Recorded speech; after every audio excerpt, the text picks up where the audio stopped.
Alright, so say you're looking at getting a common rail diesel versus petrol. This is a good video for you because today I'm going to be talking about 5 things to look out for when purchasing a newer common rail diesel. By newer, I mean anywhere from 2011, 2012, all the way through to 2021, future, 2022, etc, etc. Common rail diesels may be cheaper to run at that point in time, so they may be cheaper to put fuel into, even though diesel prices are going up, and you may get longer distances out of tanks compared to the petrol variants. However, like say if you're comparing a CX-5 to a Nissan X-Trail, or CX-5 petrol to CX-5 diesel, vice versa, then you can move up to the SUVs. So you got like the Prados, the Land Cruisers, the Patrols. It may be cheaper to actually drive around town and everything along those lines, and you get a little bit further distance out of a common rail diesel, but it may come and bite you when it comes to servicing costs. And I'm not talking about just general servicing costs, I'm talking about if other things go wrong with them. Common rail diesels are expensive when things go wrong. Brilliant when everything's running right, but when things go wrong, they can be really expensive. The second thing you got to watch out for, especially with the newer common rail diesels and they have DPF filters, you've got to drive these things. If you do not drive them and you do a lot of short trips and you don't jump on the freeway and you can't do manual regens of a DPF, if you don't know what a DPF is, it's a diesel particulate filter. So it's pretty much very much like a catalytic converter.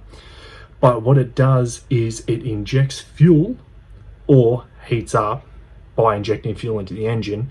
They pretty much changed this later on. Like they changed it, I think, around about the 2018 sort of mark, because what was happening was it was pumping too much diesel into the engine and it was melting tops off pistons and stuff when they would malfunction. So what they do now is they inject it right into the filter itself, injecting more diesel into the filter, heats it up. It can go up to anywhere from 900 to 1000 degrees Celsius, burns all that soot, incinerates it, and then it passes out the back.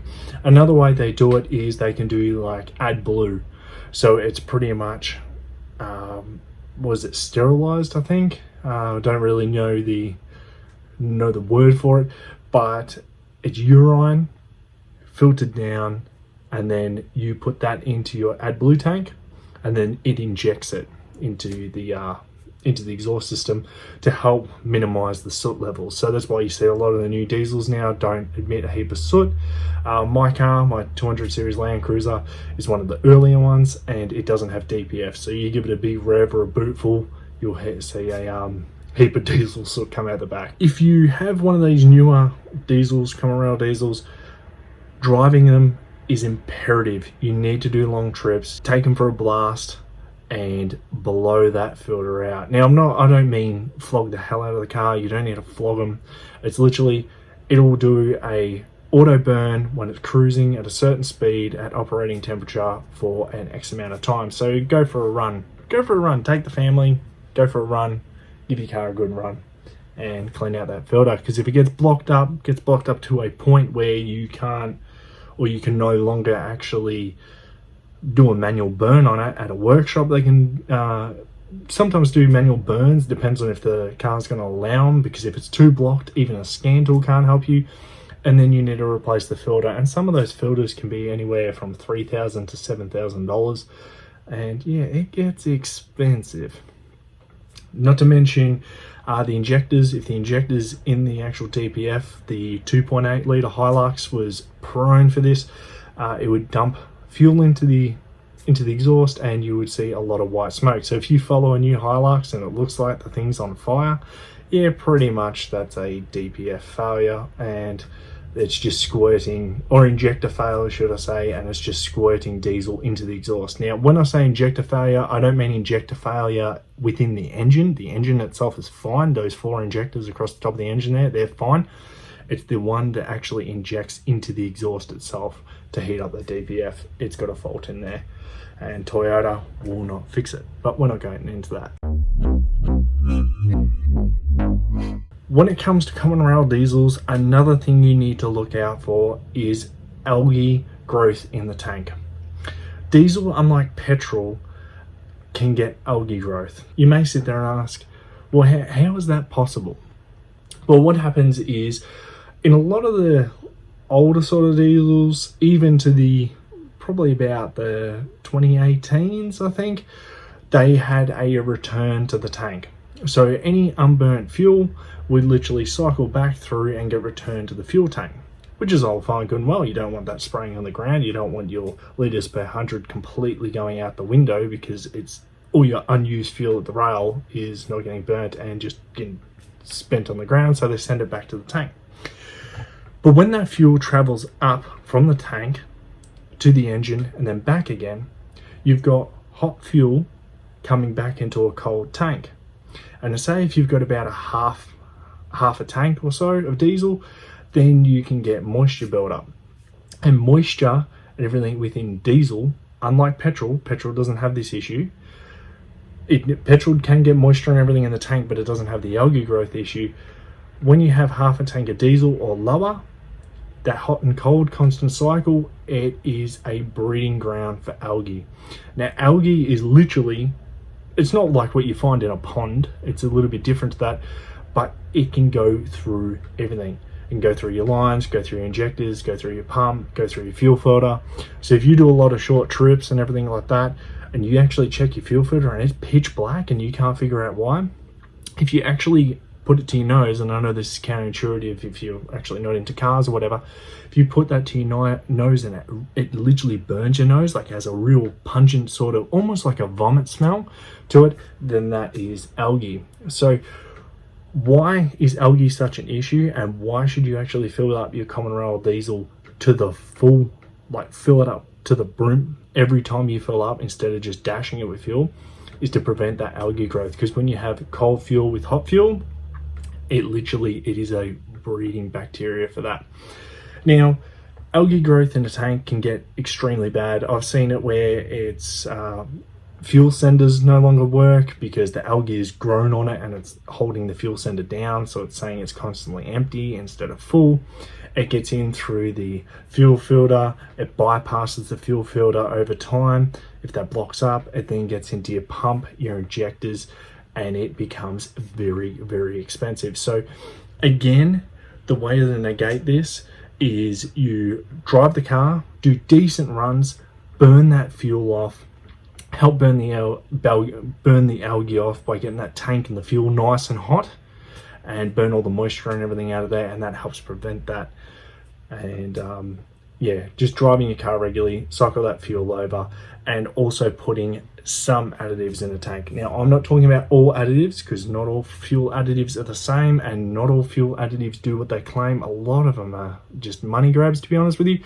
But some fuel additives, some reputable ones, and I'm not talking about just the normal reputable ones, do your research on them and find out that are some good ones. But yes, algae growth in the tank, common rail diesels, massive issue, and it can be very costly. Another thing with common rail diesels people don't actually know is if you do a lot of short trips, again, coming back to the short trip thing, if you do a lot of short trips with common rail diesels opposed to petrol are fine. Yeah, they clog up a little bit, but coming back over to the diesel and the diesel fuel, you can, with short trips over and over and over and over again, the fuel actually deteriorates. And not a lot of people know this, but it actually turns into pretty much like a sulfuric acid. And I have seen this, and it's, if you didn't actually see it for yourself, you wouldn't believe it. You'd think I'm crazy. But diesel, if you have it run down your arm, normally it doesn't burn, but when the diesel fuel has done a lot of short trips and it's not getting up to temperature and it's doing hot, cold, hot, cold, hot, cold all the time, and you're not using that fuel enough, believe it or not, diesel has a shelf life exactly like petrol. And if you have your diesel run down your arm and it actually burns your arm, that's because it's becoming acidic. Now, I've seen it where it started to corrode and melt fuel filter housings, fuel filter bowls, all that sort of stuff, because the vehicles aren't getting driven enough. And when they're not getting driven enough, and I'm talking about at least an hour, 45 minutes, get that tank nice and hot, get that tank fuel temperature right up to burn that off. If you drive the car a lot and it actually gets the fuel tank up to temperature, it burns that off and you don't have that issue. But if you're doing a lot of short trips and the fuel's not getting up to temperature, this can become an issue for you. So that's another thing to look out for if you are looking at getting common rail diesel, especially if you, your partner, and you just do like school runs, work runs, and don't get away on weekends and stuff. That is definitely something to look at. If you're doing short trips, I would highly advise you get a petrol. A lot of issues with the emission systems on common rail diesels. As you know, with diesel, they soot. They've put in DPFs, and they've also put in things called EGRs. Now, the problem with EGRs, and on top of that, you have your crankcase ventilation gases, which gets re-plumbed back into your air intake. The problem with the two of these combining, which you've probably seen plenty of videos on this, it creates like a diesel sludge in the intake. Again, even if you drive it on long trips or short trips, this is going to happen over time. And I've seen previously with cars, especially the ones that don't do big trips and they're in stop-start traffic a lot and they're not on freeways just getting a good blowout, they clog up fast. I've seen some cars literally 30, 40,000 Ks, they are chockers. So in other words, if you don't know what chockers means, it means full and completely hardly passing any air through that air intake at all. Now, what are the symptoms for this? If you have a common rail diesel and you're coming to this video out of curiosity, the symptoms of this are poor fuel economy. You'll literally be getting poor fuel economy, sluggish, may be jerky at traffic lights and shake and shudder and all sorts of stuff, and drivability issues. They're normally the common signs of it. Just down on power, things along those lines. You give it a boot full, a heap of diesel, black diesel soot comes out the back of it. The way to rectify this, if it's too bad, you got to pull the intake off. Again, costly repairs. Or you can actually do an intake clean, and that can sometimes alleviate the problem. But I always recommend pull the intake completely down, get in there, clean it out. Do I recommend blocking off the EGR? Not necessarily. Some people are completely against them. They're there for a purpose. Apart from keeping the emissions down, they're also there to help with the combustion process of the engine, believe it or not. And you can remove it. I have seen plenty of cars with it blocked off, removed, whatever. Newer cars, if you block them off, you're going to have to do like an ECU map or some sort of chip to bypass the engine lights coming on. If you are going to remove it completely, I wouldn't recommend that. Just don't remove it completely. If you're going to do something along those lines, block it off, go the chip route. Still don't recommend that. My best advice is put a catch can in, alleviate the oil mist or most of it, and then just keep the EGR in there and drive the car regularly. I find that seems to be a pretty good solution when it comes to common rail diesels. I'm going a little bit longer for you guys, but I thought that this would probably be a good video to talk to you about all the common rail diesel issues. And this is the last one, but injectors. Common rail diesel injectors run at a very high pressure. I think it's 35,000 psi, something along those lines, like ridiculous psi's. They can get the finest of fine contaminants in them, and it can ruin an injector. And as soon as it goes to from spraying a fine mist to actually doing droplets, that's when you can melt pistons. You might say, well, what's the big problem with that? Well, the big problem with injectors is they are extremely expensive. I know some of them start at $1,000 each, and that's they're cheap injectors. You have something like my Land Cruiser that's got 8 of them. That's $8,000. just in parts before you even put them in the car. Some of them you can reuse the fuel lines, or they need to be thrown in the bin, and all new fuel lines, which could be anywhere from $900 to $1,000 worth of fuel lines. And again, that's just ballpark cheap figure. It starts getting really expensive really quick. And then you've got the labor to pull them apart, pull them out. Sometimes they get seized, sometimes you can't clean up the seats, on and on and on. Now, how do you alleviate this problem? Well, you sort of can't, because everything over time wears out. But how can you prolong this from happening? A pre-filter before the factory filter. Now, I see a lot of people, they put a secondary fuel filter after the factory filter. Personally, I don't see the point in that. What you want is a filter before the factory filter. The factory filter has all the sensors in it. It has the water sensor, all that sort of stuff in it. And if you put a filter after that, especially if most factory filters are about 10 micron. So say you put a 5 micron or a 3 micron filter after the factory filter, those injectors need X amount of fuel to keep them cool. And if you're restricting the hell out of them by putting a really, really fine filter after the factory filter, the car wasn't designed to have that. Therefore, you can actually overheat and do detrimental damage to the engine, cook those injectors, and you'll be literally paying for the exact same thing that you were trying to prevent. So keep the factory filter there, put one before it, put like a 30 micron or whatever filter before it.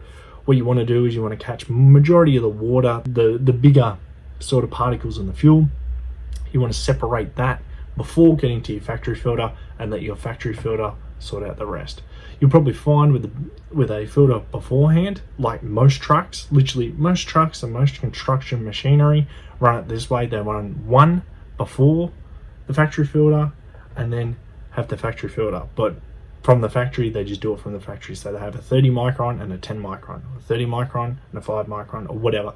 But you always have the finer one as the factory filter. That's it. Factory filters are pretty good. They're not too bad. Keep that as is, and always put it before your factory filter, and that can help alleviate it. Another way is using the best quality fuel you can get. Now, this is sort of up in the air because you don't know what fuel you're going to get with what service station you go to. So you could go to a service station and a tank has just been there, and then you fill up and you have a bad batch of fuel, or you just literally get a bad batch of fuel. It happens, and it can become expensive, and then you got to try and chase them up for the money back, and that can be harder than easier said than done, so to speak. So yeah. So, and apart from that, apart from trying to get clean fuel, you would also want to possibly run a fuel additive. Again, you got to be careful with that, guys. There's a lot of gimmick ones out there, and there's some out there that probably do more harm than good. So again, do your research and find yourself a good additive if you choose to use them. I'm not going to say any here because the one that I use or used to use, you can only get through trade. You cannot purchase on the in the general market or the general public. They do not sell to the general public, so you're just not going to get your hands on it. And yeah, that's why I say that's the only one I would really recommend, and unfortunately you can't get it. So I hope this helps you out, guys. If you're thinking about getting a common rail diesel, they are fantastic vehicles, don't get me wrong. Like, every vehicle has problems with that, and I've probably missed out things on this list right now. But just be wary. If you do a lot of short trips, diesel probably isn't the way to go. If you don't plan on, wanting to pay for really expensive mechanical repairs, buying a second-hand diesel probably ain't the best way to go either. Because all these things can happen, and sometimes it's cheaper to just get a petrol, because the money that you save not buying a petrol and using diesel can easily be spent plus more if something goes wrong with one of these newer diesels. Like they're ridiculously expensive to fix.